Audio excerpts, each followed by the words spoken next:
we should not have a return at the expense of damaging the environment. Regulation 28 promotes responsible investing of funds assets based on sustainable, long-term, risk-aligned, and liability-driven investment philosophy. The regulation requires a fund and its board of management to consider any factor which may materially affect the sustainable long-term performance of an asset before making an investment and while invested in an asset. The regulation requires all funds to have an investment policy statement and boards to consider the ESG factors. As a result, the FSCA has issued a guidance notice on how boards of funds must comply with Regulation 28, which provides guidance on essential aspects of sustainable investment that a fund must include in an investment policy statement. The guidance notice also sets out the authority's expectations regarding certain disclosures and reporting requirements relating to sustainability. Ladies and gentlemen, allow me to introduce the facilitator for sustainable investing, Ms. Takalani Lukhaimane. Ms. Takalani Lukhaimane is a manager in the Retirement Funds Conduct Supervision Department. Ms. Takalani Lukhaimane.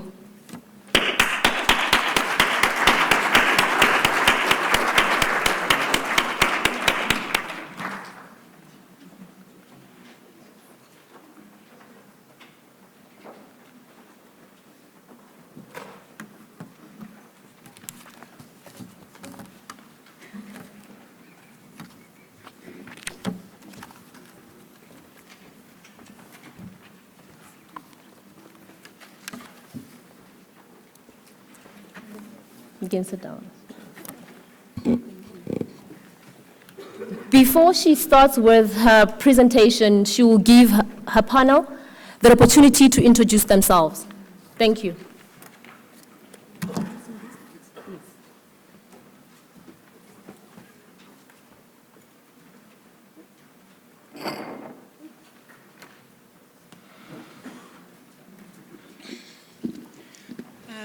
Good morning.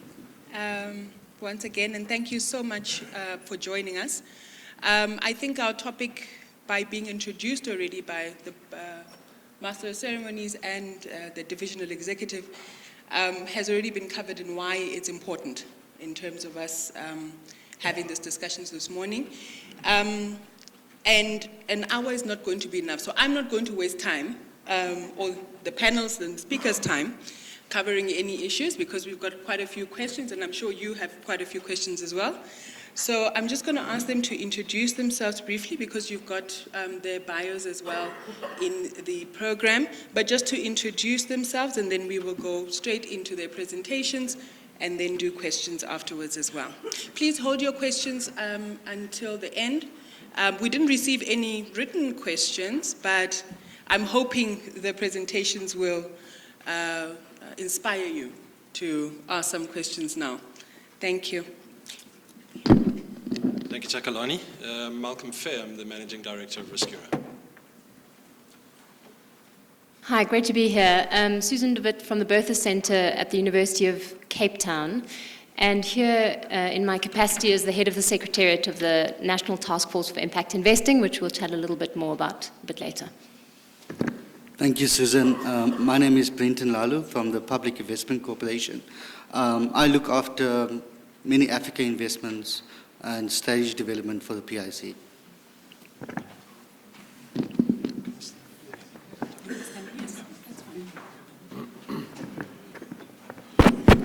Great.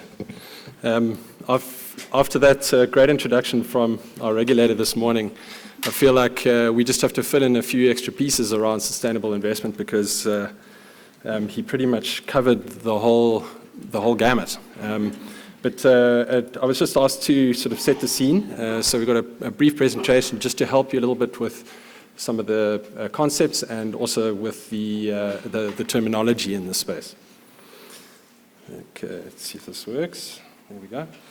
All right, so, why should you care about sustainable investing? Your regulator mentioned the wasteland. I'll just let you read that comic for a second. The real thing here is, we're dealing with the very long term in pensions investing, is what is the point in saving up a pile of cash for your retirement if there's no society, no environment, no fabric of rule of law, etc. in the country for you to retire into? There really isn't. There isn't any point in you doing that. There's no point in your children or your children's children saving up for that.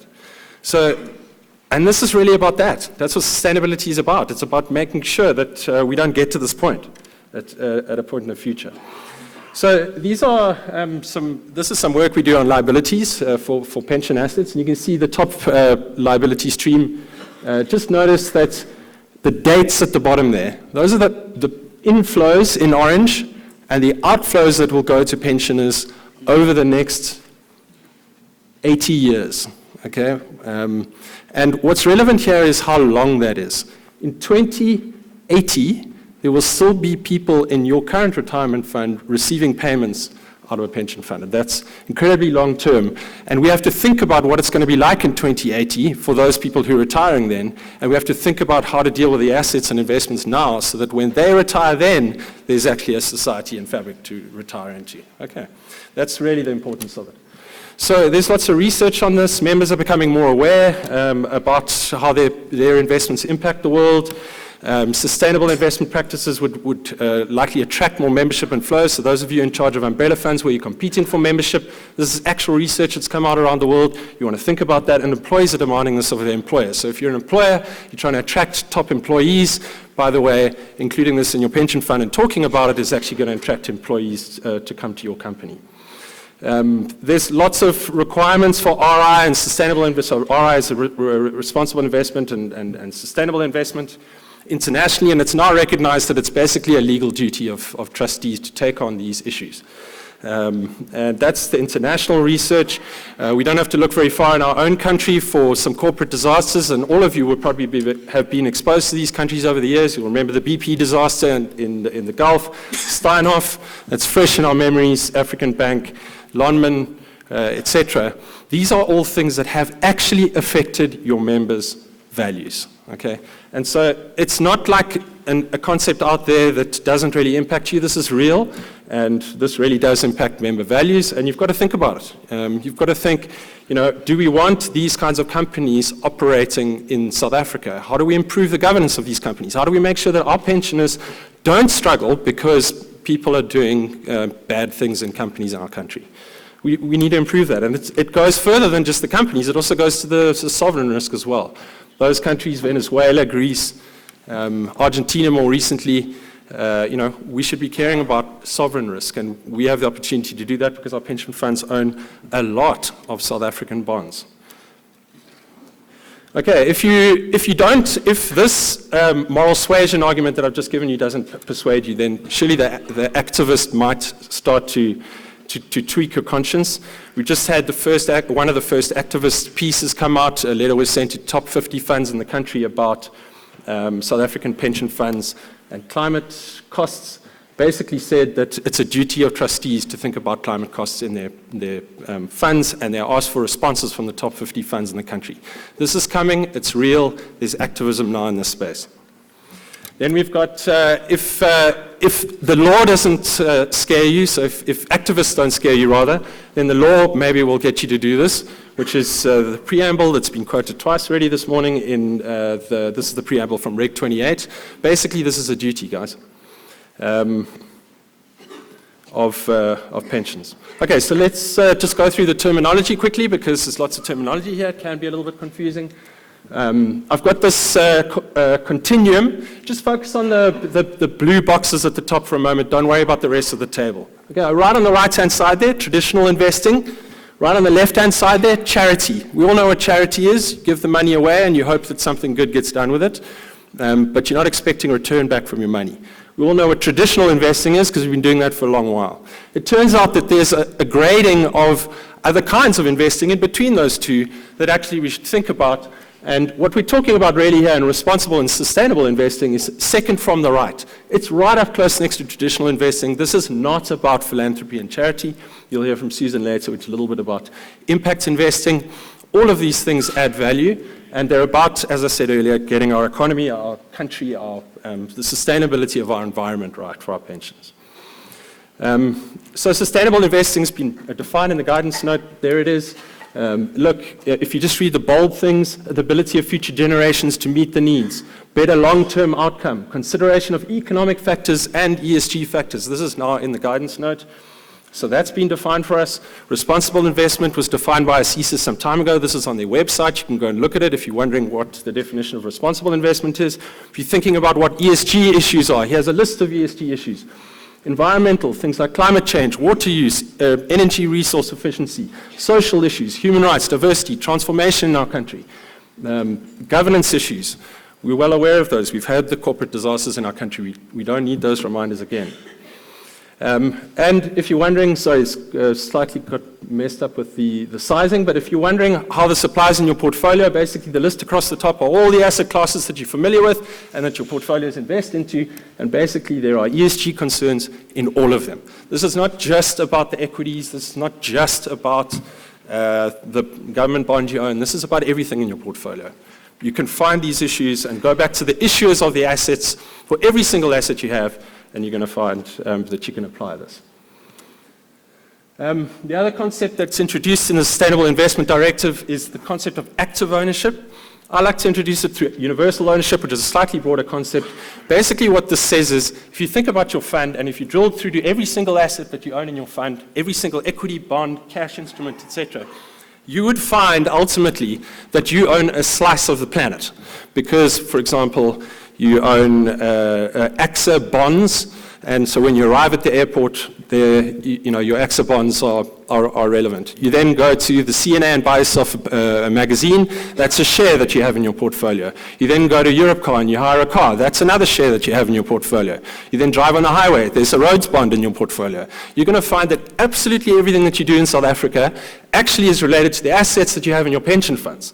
And so you are active owners. You need to be active owners of those assets. You need to look after them. We are all people who are looking after the assets of this country and making sure that it's sustainable for us. So there's active ownership that's defined in the guidance note. It says identification of sustainability concerns in your assets, mechanisms of intervention and engagement, and voting at shareholder meetings. So hang on, isn't this what the managers are paid to do? Yes, that's what you pay your managers to do. They do this work on your behalf. It's in your mandates with your managers. You should ask about it. They would be then applying their own pressure on the assets themselves. And now there's a guidance note, as the regulator pointed out to us this morning.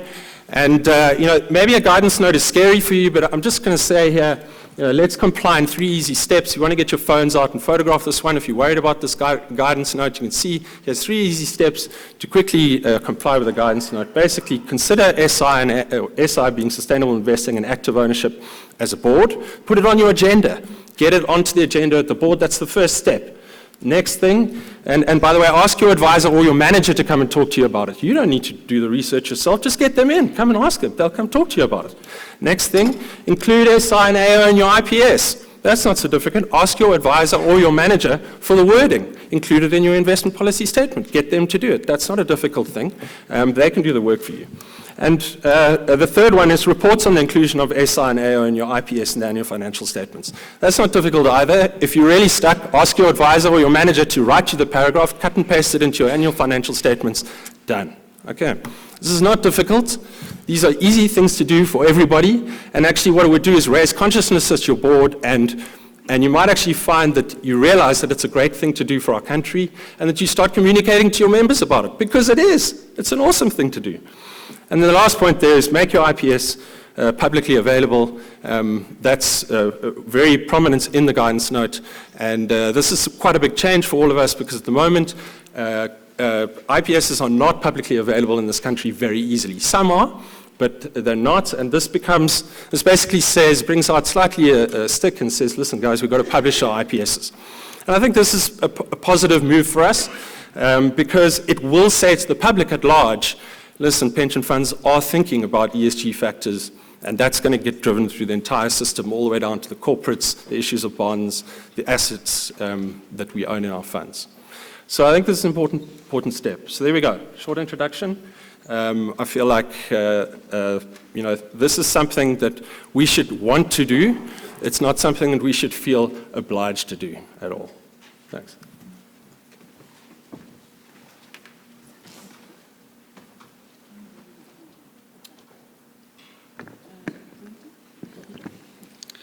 Thank you, Malcolm and Takalani. So today I'm going to speak about what PIC does in relation to sustainable investing, impact investing. So just to give a brief overview, the Public Investment Corporation manages over 2 trillion rand worth of assets. This is done through a dual mandate on behalf of our clients, most notably the GPF. The dual mandate is one that's not only fixated on financial return, but has a deep-rooted aspect of social returns in it. And through this, I mean transformation, inclusivity, job creation, and also delivering sustainable growth. Now, if we take a step back and look at how we do that through two different channels. It's listed environment and the unlisted environment, through direct means and indirect means. What I mean by that is through the listed environment, through the investments on, for example, the JSE, and indirect through our private equity impact investing division. Those are channels that we invest through. Underpinning that as well is indirectly through a fund-to-fund structure, through investing into impact funds or other funds, as well as external managers. Now, through this, let's talk about the sectors that are ideally listed in our impact sphere. And we have a dedicated impact investing team that looks at particularly 5 core sectors. That is economic infrastructure, which is your traditional economic assets. So your road, rail, telecoms, ICT. Then we've got the softer infrastructure, the social infrastructure, which looks at basic needs, so affordable housing, education, healthcare. These both unlock bottlenecks in the South African economy and Africa at large, and open markets improve quality of life, and to go further on, enable skills transfer. Then we move on to priority sectors. Priority sectors, the more core assets of core economic activities of the country, so manufacturing, tourism, mining, beneficiation, and agriculture. Then we have a dedicated energy pillar. As you might be aware, South Africa and Africa is going through quite a bit of energy crisis. So that's one of the core pillars in our impact investing division. Similarly, if you move over to private equity, our private equity team is more sector agnostic, that drives transformation in their investments. Sector agnostic, consumer facing, which looks at predominantly financial services, FMCG, retail opportunities. It's a similar case with our properties division that looks through retail and commercial opportunities that also drive these factors. To move on, underpinning all of this is our incorporated sector strategies, and this way I wanted to spend a bit more time. On each of these strategies, we have underpinned alignment to the Sustainable Development Goals, Agenda 2063, for each sectors that I've mentioned. These are linked to the global themes. For example, our energy strategy is powering Africa through linking to the SDG 7, affordable and clean energy. Similar with our infrastructure investments, we have a direct link to SDG 9 and 11 and Agenda 2063, the Africa Agenda, that Goal 10, which includes world-class crisscrossing Africa infrastructure and Africa developing itself. Our whole mandate is surrounded through this and is incorporated through robust risk, legal, and ESG factors. And what I mean by through ESG factors is that ESG and risk is incorporated from the get-go in our investment process. So when we meet investing companies, for example, right from the initial conversations, we'll talk about our social objectives, how we can meet them, and it's not only about the financial return. We align to what we need to happen in that transaction. We align to see if the social objectives are met. And in this way, ESG has a dedicated team, risk has a dedicated team that will look at all encompassing factors through a transaction. In a transaction process, we go through a due diligence process which ESG will join, and ESG will focus on all those principal factors. Most notably, pre-approval of the investment, they'll look at the whole ecosystem and not just the asset that we are involved in. For example, if you take affordable housing or a property development that we propose potentially to invest in, ESG will look at the complete ecosystem, what happens to the vendors outside that retail shopping mall, for example, what happens to other affordable housing companies or other affordable housing, what happens to the income thereby.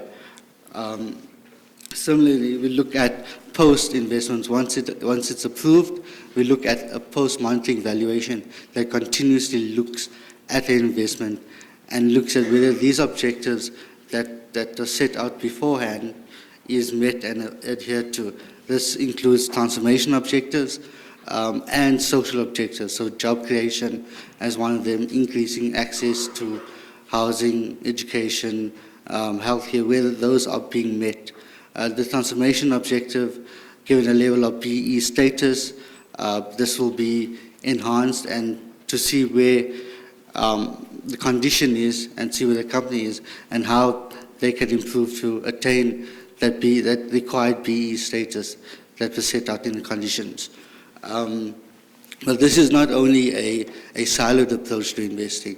What we aim to do is try to reduce the barriers of investing and try to gain awareness, particularly in the impact sphere, where the social mandate is so important for the development objectives, not only in South Africa, but Africa at large. So in that case, what we try to do is work closely together with several engagements throughout the investment process and post-investment process until we exit the transaction.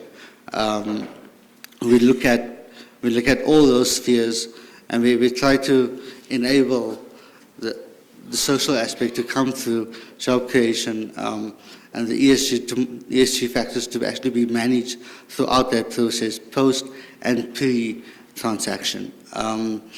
We continue to develop South Africa and Africa's vast developmental agenda, but also be congruent of the fact that there are risks involved, and we try to manage those risks and balance the financial requirement and the social requirement of our clients. Thank you.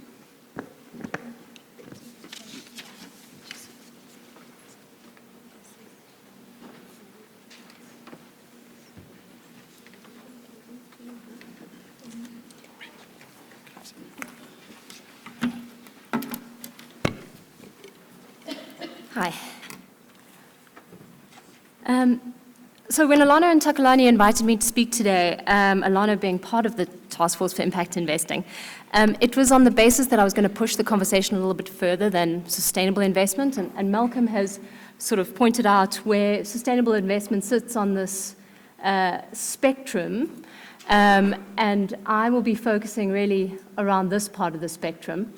I think Alana has also set me up as a champion of prescribed assets, which is not necessarily true, but I'm really here to discuss a practical alternative to an environment where you have a stick. You know, how do we create the carrots and the ecosystem where you can start making sort of developmental investments that build the real economy.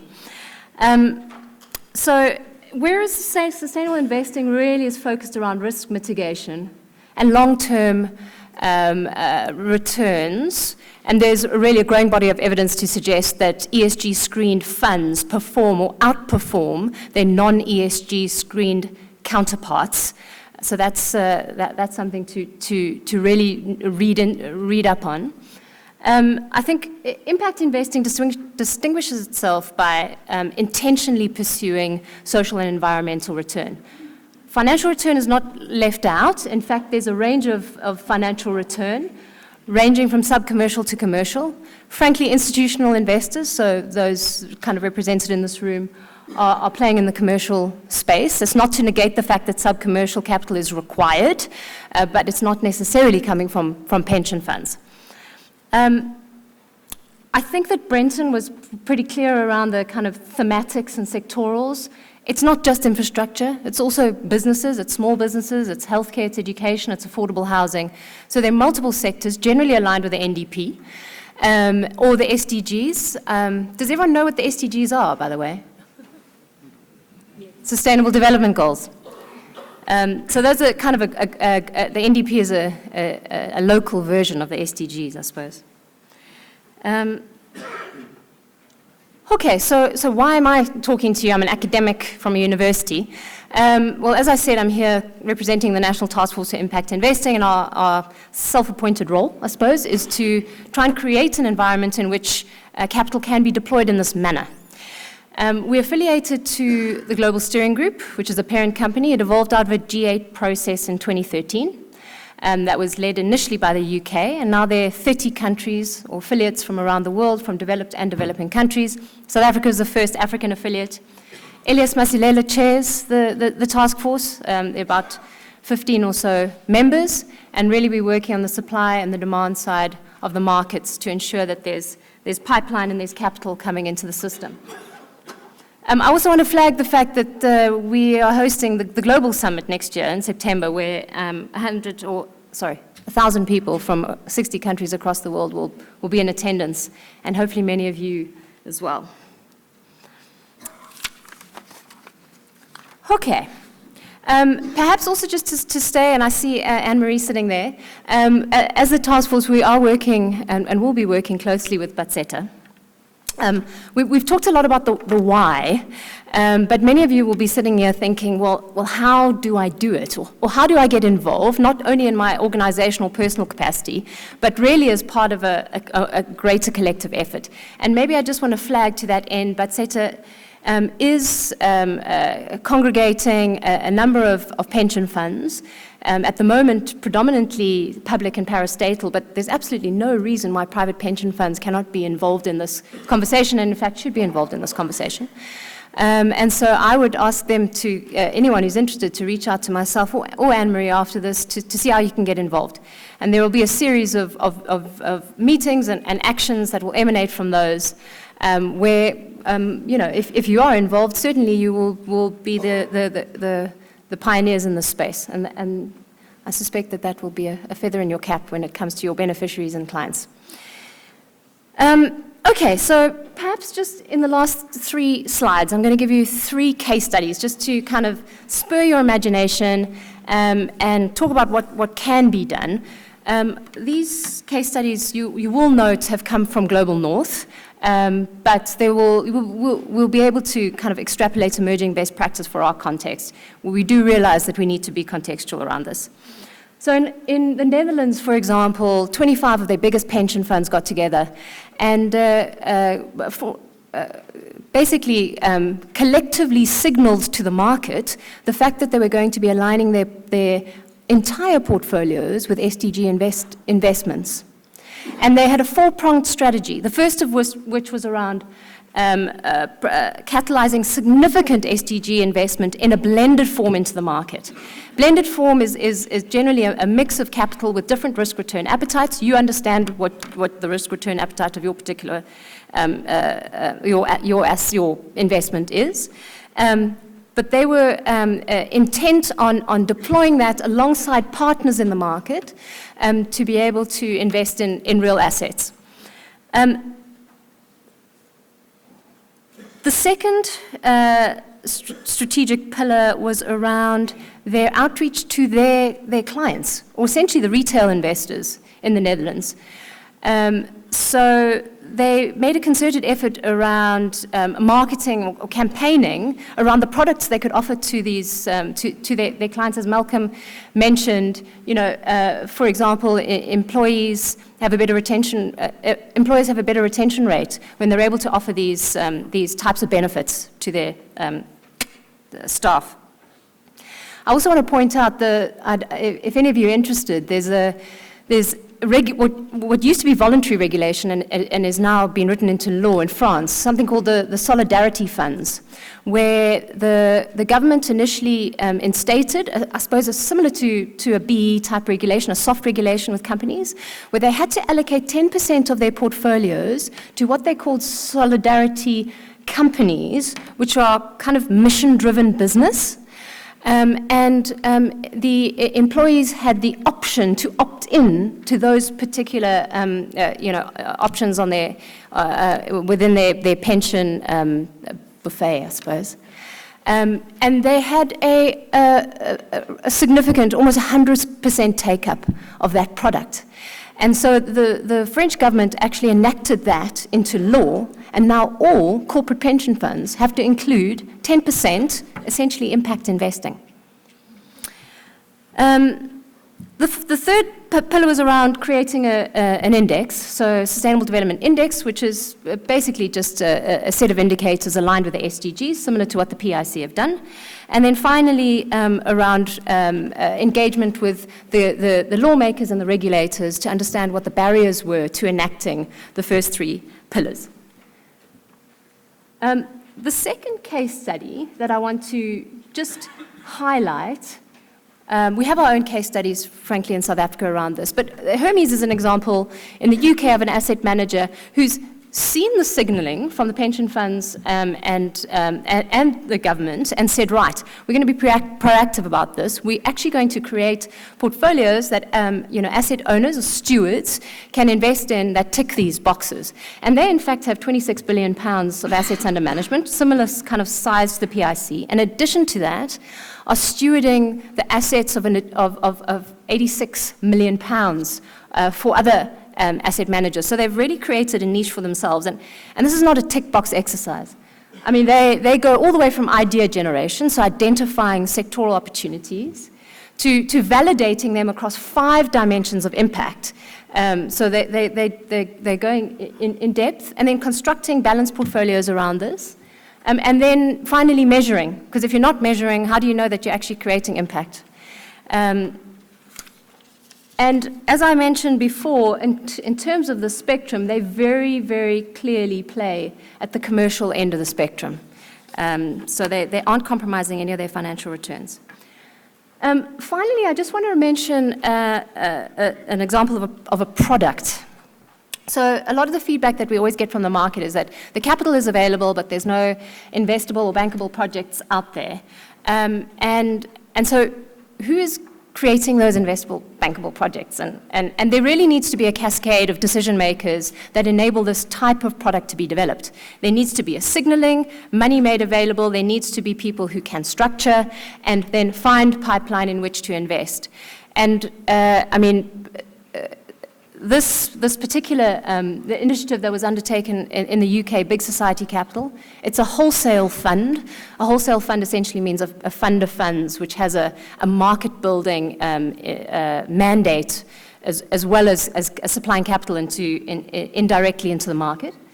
And they've essentially raised money from their dormant accounts. So I'm just planting that seed, Alano. And attracted a significant amount of bank funding, and in fact, on top of that, have raised £580 million of pension fund money.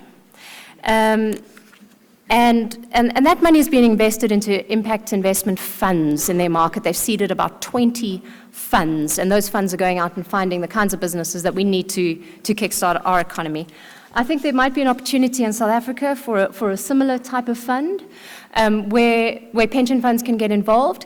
There are existing examples out there, so I think Fatima will probably be talking about her fund of funds.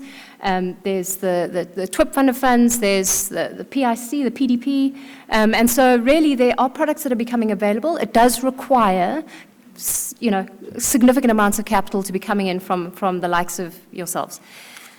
So, yeah, I think that the rest of the discussion we can have in the Q&A, and thank you very much for having me here.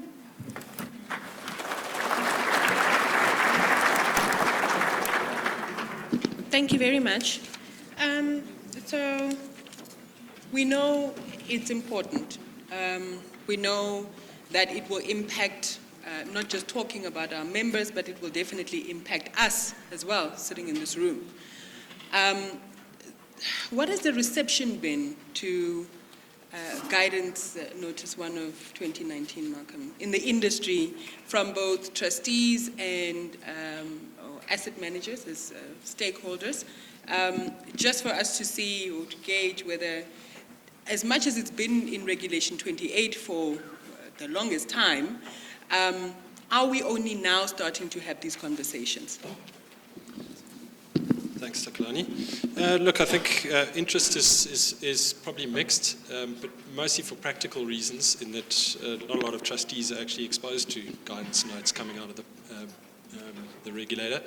And so it is incumbent on conferences like these to spread the word about what's coming in the legislation, and also for advisors and asset managers to discuss these things with clients. So for many of our clients that I can speak on behalf of, we've had discussions about responsible investment practices since 10, 15 years ago, and many are on their sort of fourth or fifth iterations of their responsible investment policies. But there may be other funds who are exploring this space. Everybody needs to be taking it more seriously and doing more. So I think it's great that we're having this. It's such a prominent piece at this conference today, because I think this is about our country. Susan, you mentioned some of the SDGs, and I think I've been in this space and with the regulator for 13 years, done on-sites on pension funds, read many investment policy statements, and I must say this issue hasn't been one that has been prominent in those investment policy statements, and also discussions that trustees are having. So if sustainable investing is becoming a minimum standard for funds around the world, how do different interpretations of fiduciary duty push this concept further than a risk management issue? Well, perhaps the first hurdle that the likes of the UNPRI, for instance, had to basically overcome was even for ESG to be included within fiduciary duty. In other words, it's not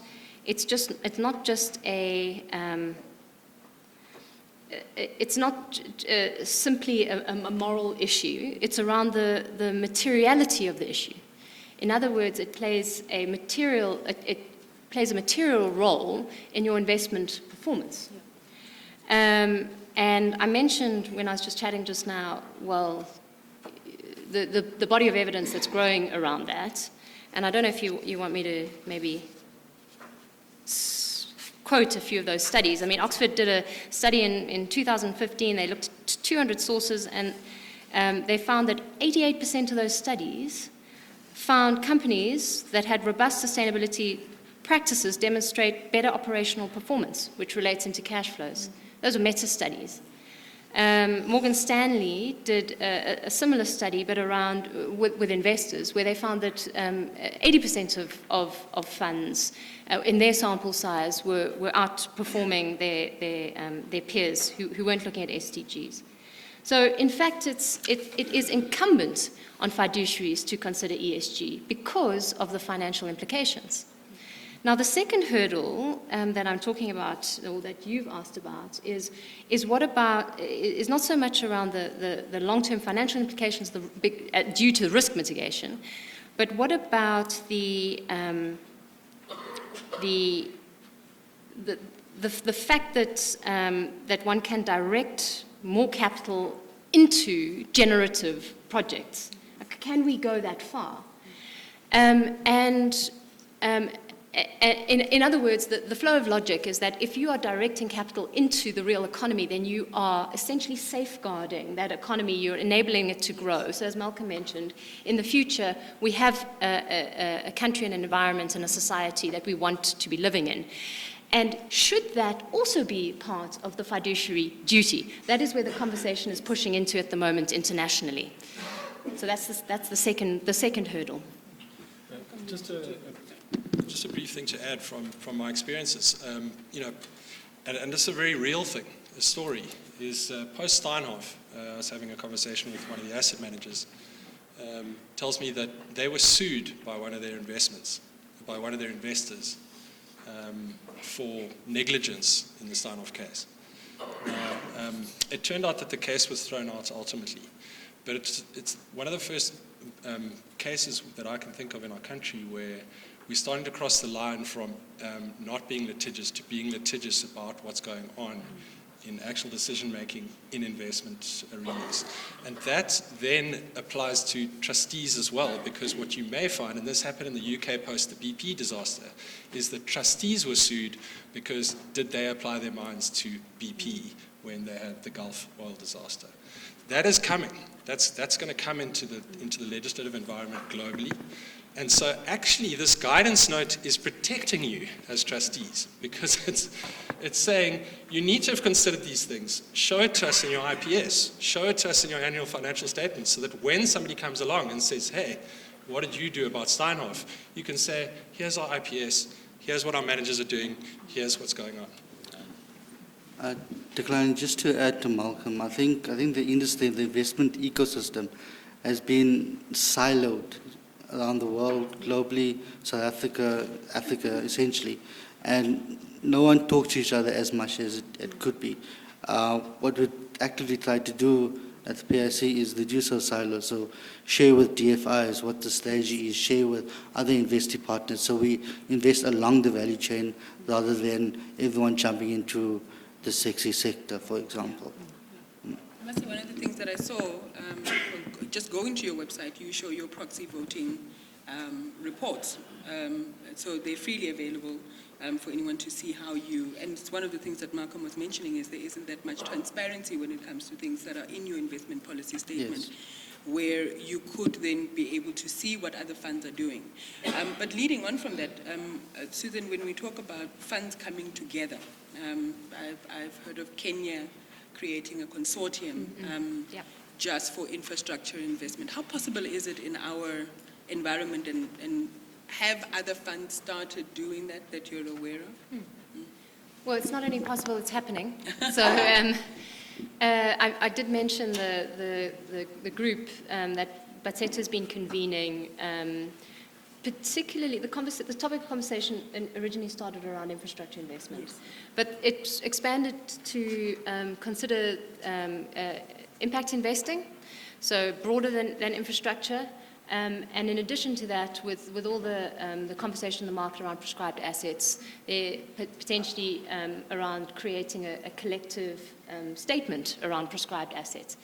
And that's not just to say we don't want to invest in state-owned enterprises or government bonds. It's to say this is what we will proactively do to support the economy as part of this country and ecosystem. As I mentioned, both Anne-Marie and myself are involved in that group if anyone wants to be involved alongside that. And in addition to that, the task force is also looking at the supply side of the market, and includes the PIC and in fact Malcolm in that discussion.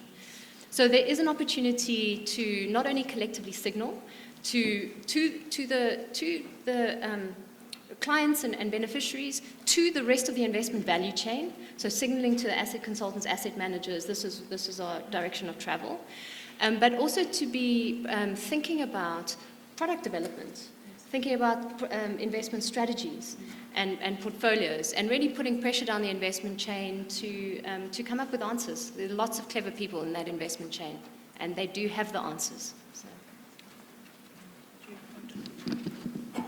Yeah, I think just to pick up on the investment chain point, and Brenton's spoken from an asset manager's point of view. You've heard, there's a high degree of implementation of investigation into ESG issues. Just a story on that one is some time ago we did a project on the proxy voting policies and practices of all the asset managers in the country. And following that, a few CIOs called me up and said, listen, can we have a conversation? One of them said to me, I'm really battling with environmental issues because in my investment team, I've got one person who is not a climate change believer, and I've got another person who's actually a climate change believer. And so even in my investment team, there's debates about whether climate change is important. And so I don't know what to say when I go to Sasol, because, is climate important or not? The obvious thing, then, which I communicated, was, look, it's not up to you necessarily to decide whether climate change is a good or bad thing, but it is up to you to ask the question of Sasol management. That is your role. Sasol needs to be doing that research because it's very important to the future of Sasol. And so they should have the climate expert internally doing that research. And so our roles as the consultants, the asset managers, is to question the people who are ushering these assets on our behalf as to whether they're doing the thinking about the sustainable practices of the assets that they're looking after.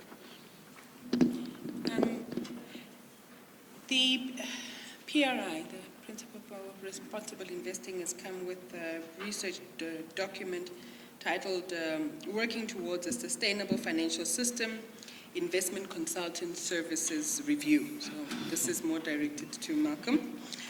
And they found that ESG-related research and advice is often seen as an additional cost to be charged to clients. This reinforces the perception that it is an additional and not integral to the core advice provided by the investment consultants. It also creates a real barrier to asset owner clients requesting or accessing this research and advice. What would your comment be on that? Is it the case? Is it that funds do need to worry about whether asking for this information and asking for this research and being provided with it will actually require them to have a separate budget just to deal with ESG-related matters?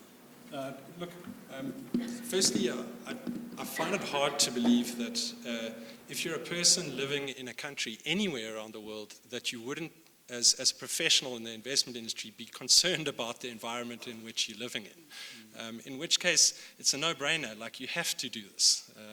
It's not sort of the thing you do on the side. It needs to be everything that you do, and it's got to be integrated into your business. So, and then in terms of the how. I think, yes, it may be expensive somewhere along the chain, but actually it doesn't need to be, because a question is free, by the way. You were going to go and see Sasol management anyway. You can just add the question in and it doesn't cost you anymore.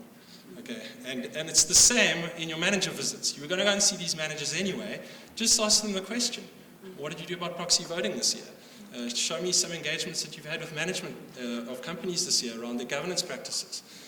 Tell me about the environmental processes you're including into your analysis of stocks. Those are free. You don't have to pay anything for those. And so I'm just, we must have this debate. We just need to open and start asking the questions. And that, by the way, is free. It may cost you money if you want to do something advanced like report across your entire portfolio on what your exposure is to all ESG factors going down to every single asset. Of course it's going to cost you money because someone's going to have to go and do the analysis down to asset level. But that's a consideration you can have at your board level. Do you want to spend that? Do you think it's worth spending that sort of level of cost? But please, questions are free, and they should be asked. I think just to follow on from Malcolm, the awareness of these factors is heightened at the moment. I think that since the adoption of the SDGs, Agenda 2063 in Africa, I think it's almost pushed asset managers, pushed the industry to align their strategies, their investment cases, what they're doing to the environment, to the social aspects of the countries that they invest in. If you look at Africa specifically, if you look at the SDG goals and how they're tracking that, only 3 of the SDGs are actually partly on track to 2030. It begs a question, are we doing enough development, or are we doing enough development in the right areas? And those ones are clean energy, so your energy investments, equality, and climate change, climate action. Which begs the question, there's still quite a few goals that we're not looking at.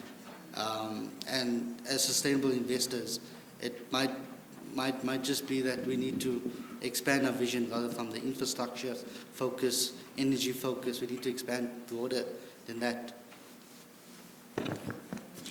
Sorry, could I just get an indication of whether there are any questions from the floor? Otherwise, we finish the last 10 minutes that we've got with our questions. Any questions? We were that clear. Okay, everybody's going to go review their investment policy statements, and they're going to call their asset managers in, and they're going to demand all of this information based on everything that we've given them today. Just one last question for Susan. What role do industry bodies and global movements, such as the Global Steering Group for Impact Investing, do they provide in supporting members in this endeavor? Well, I think there seems to be safety in numbers. I've had a number of conversations over the last couple of weeks where the sentiment seems to be that rather than stick your head above the parapet, so be a pioneer perhaps in this area that we're talking about, and potentially fail as that pioneer, or frankly not even first adopter, there are a number of funds that are doing it, is way less palatable than losing billions in Steinhoff. Yeah. Because everyone lost billions in Steinhoff. So it's something I think that has made me think, and possibly would make you think. I mean, taking a risk on a private equity investment where there's a sound underlying investment strategy to do with diversifying your portfolio, along with being able to build a real economy.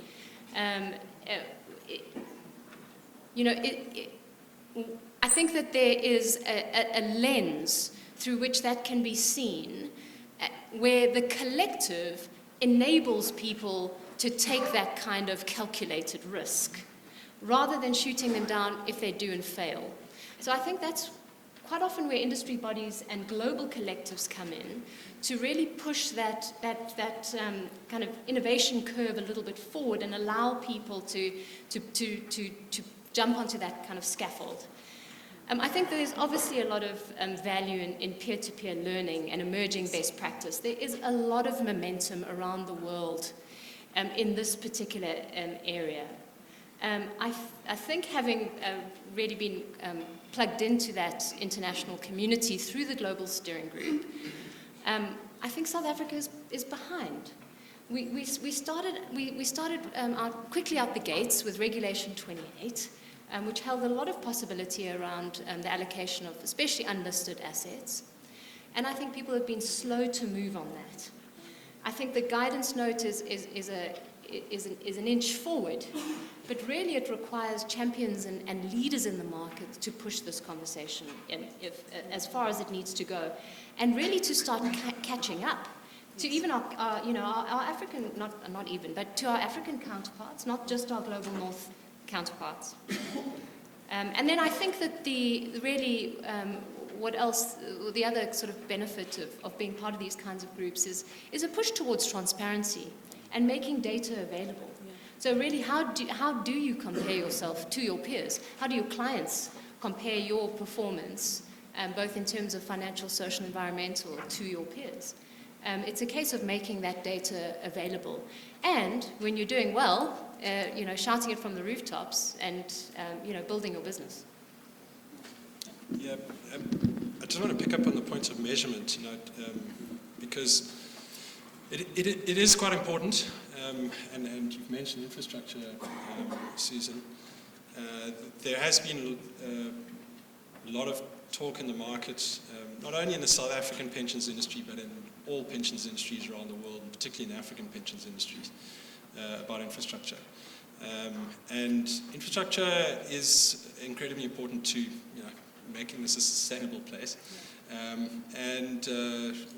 So I think this is something which, if we could measure well, would be great for us as an industry.